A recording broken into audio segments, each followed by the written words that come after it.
पूजा और होती है। पहली पूजा शारीरिक पूजा। आपको भगवान की पूजा कैसे करनी चाहिए ये मैं आपको बताता हूं। शारीरिक पूजा क्या है? आप सबके घर में लड्डू गोपाल जी हैं या नहीं? हैं या नहीं? हैं? जिनके घर पे ना हो सो ले आइएगा। जिस घर में लड्डू गोपाल जी नहीं होते, जिस घर में तुलसी नहीं होती, वो घर शमशान के जैसा है। उस घर में रहने से भी, उस घर का पानी पीने से भी पाप लगता है। इसलिए वो घर शमशान है जिस घर में लड्डू गोपाल जी और तुलसी का वृक्ष नहीं है।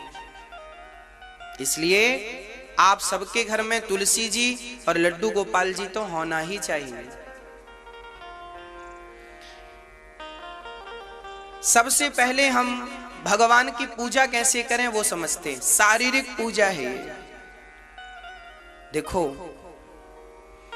आप सबसे पहले सुबह जल्दी उठने का अभ्यास बनाइए। कितने बजे उठते हैं आप लोग? 7 बजे। जल्दी उठिए। जल्दी का अर्थ यह है ब्रह्म मुहूर्त में।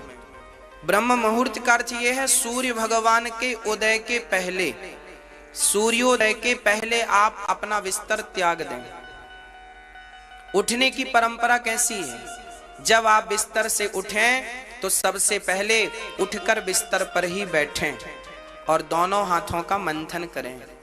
ऐसे कराग्रे वसते लक्ष्मी कर मध्य सरस्वती कर मूले तु गोविंद प्रभाते कर दर्शनम। ऐसे हाथों का मंथन करना चाहिए और हाथ की हथेली में ही अपने इष्ट का दर्शन करना चाहिए। आपके इष्ट कौन हैं? जो भी हैं, राम जी हैं, कृष्ण जी हैं, दुर्गा जी हैं, हनुमान जी हैं, गणेश जी हैं, शंकर जी हैं, जो भी हैं, नरसिंह भगवान हैं, वामन भगवान हैं, जो भी हैं, उनका दर्शन अपनी हथेली में करो। हे नाथ, प्रात उठ के सबसे पहले पहला दर्शन अपने इष्ट का होना चाहिए, फिर किसी और को देखो।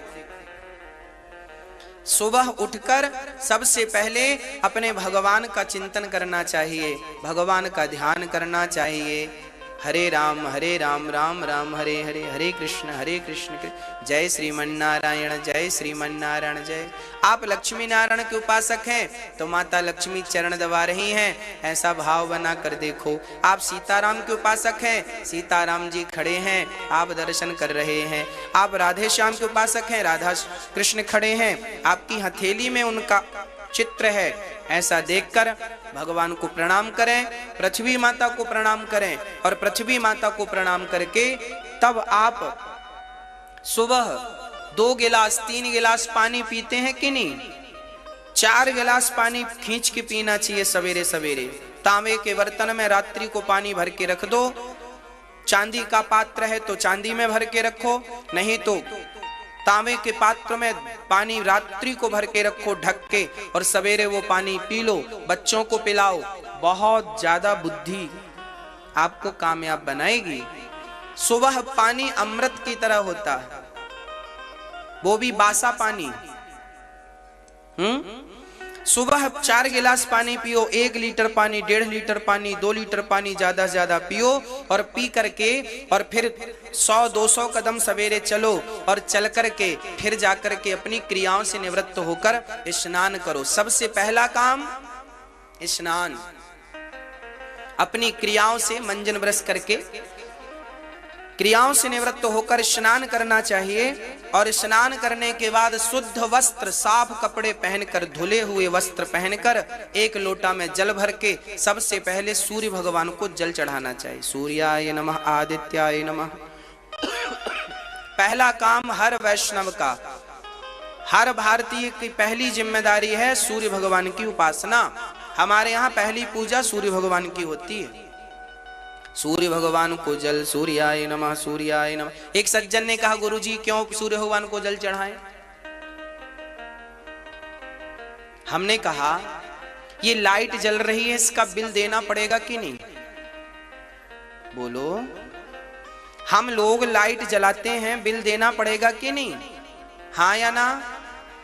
और सूर्य भगवान रोज आपके घर को रोशनी से भरते हैं। किसानों की फसलों में यदि सूर्य का प्रकाश ना पड़े तो क्या किसानों की फसल में अंकुरित होगा, अंकुरित होंगी? यदि किसानों की फसल में सूर्य का प्रकाश ना पड़े तो अंकुरित नहीं होंगी, याद रखिएगा। हाँ या ना? हाँ।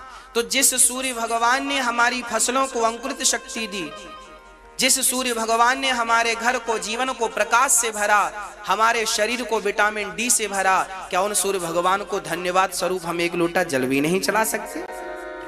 अरे ये जल चढ़ाना नहीं है, ये तो परमात्मा का धन्यवाद दे रहे हैं, प्रभु आपका धन्यवाद।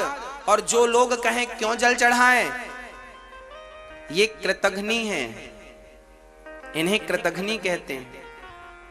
जबकि इन ईश्वर के प्रति कृतज्ञता व्यक्त करनी चाहिए। हम ईश्वर के कृतज्ञ हैं, उनको धन्यवाद देते हैं। और कुछ लोग तो धन्यवाद ना दे के गालियां देते हैं। अब ये वही लोग हैं जो जिस पत्तल में खाते हैं उसी में बड़ा का छेद कर देते हैं। इनका कोई इलाज नहीं है। आप तो केवल सूर्य भगवान को जल चढ़ाइए। सूर्य भगवान को जल चढ़ा के फिर क्या करें? जल चढ़ाने के बाद अपने घर में अपनी आसन पे बैठो। आपकी आसन शुद्ध होनी चाहिए। आप जिस आसन में बैठकर पूजा करते हैं वो आसन, सारे लोग उस आसन में ना बैठे, सबकी अपनी अपनी आसनें होनी चाहिए। आसन एक माला, एक ही माला से पति पत्नी जप रहे हैं, ये ठीक नहीं है। एक ही माला में पत्नी का अलग माला, पति का अलग माला, पत्नी की अलग आसन, पति की अलग आसन। आसन और माला अलग अलग, अपना अपना। शुद्धि से रखो। आसन में बैठो, आसन बिछाओ, आसन में बैठो। एक बढ़िया सी थाली लो। अब ठाकुर जी की शारीरिक पूजा बोल रहा हूं मैं, कैसे पूजा करनी चाहिए आपको। सबसे पहले एक थाली लीजिए। आपके घर में स्टील की थाली है तो स्टील की लीजिए, चांदी की थाली है चांदी की लीजिए, सोने की थाली है सोने की लीजिए।